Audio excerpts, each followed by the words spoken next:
Pero ito talagang kailangan namin siyang ibigay lahat. Character work to para sa akin. Hindi na ako, parang bagong emosyon na yung mararamdaman ko dito. Sobrang kakaiba niya para sa akin. Kaya kabang-kaba ako.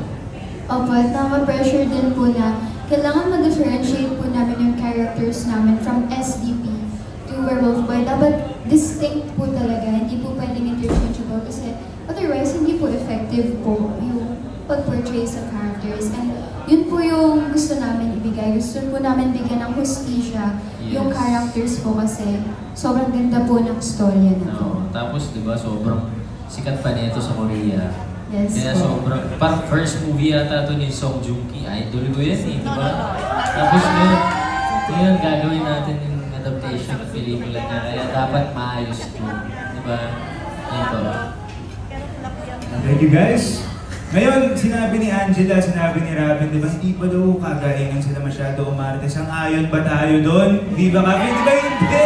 Hindi, syempre mahuhusay na rin itong dalawa. And I'm sure, aabangan natin yan. Now, do you want to see the trailer yet again?